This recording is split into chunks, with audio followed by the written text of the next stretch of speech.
Yves Lefebvre, bonjour, d'unité SGP Police FO. Parlons retraite si vous voulez bien, Yves Lefebvre. Alors, il vous a rassuré le Premier ministre parce qu'il a expliqué grosso modo que vous ne seriez pas concerné. Non, absolument pas.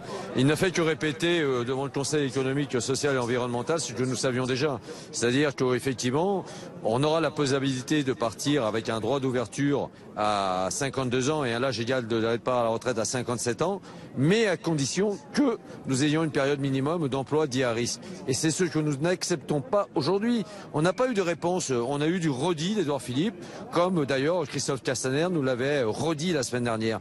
Nous, on demande des précisions. Et d'ailleurs, pour ce faire, être reçu dans le cadre de l'intersyndicale par le Premier ministre, parce que seul lui est amené à pouvoir nous apporter des réponses qui nous, je dirais, nous rassureraient en partie, ce qui est loin d'être le cas aujourd'hui. Et qui plus est, quand Édouard Philippe parle de l'aspect, je dirais, pénibilité pour le travailleur de nuit dans les systèmes hospitaliers, il n'aborde absolument pas la pénibilité pour ce qui concerne nos collègues nuiteux. Et pourtant, Dieu sait si ce sont ceux qui sont le plus exposés à l'aspect dangerosité du métier.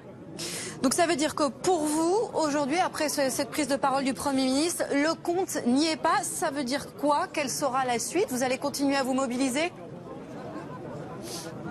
Ah bien évidemment, le compte n'y est absolument pas. Il n'y était pas ce matin, il n'y est pas en ce début d'après-midi, et je crains qu'il n'y soit pas demain. J'ai entendu effectivement la CFDT considérer que la ligne rouge était franchie. Nous, elle est déjà franchie depuis un moment, mais on va accentuer ce franchissement de ligne rouge. Effectivement, on va accentuer le mouvement. Vous savez qu'aujourd'hui, on comptabilise à peu près 60% des effectifs CRS qui sont absents aujourd'hui.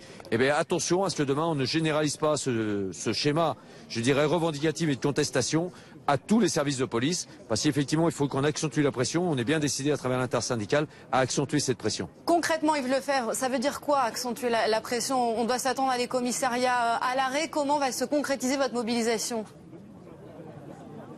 Effectivement, c'est une version qui aujourd'hui est l'une des versions privilégiées par l'intersyndicale et qui plus est au premier chef par unité SGP Police Force Ouvrière.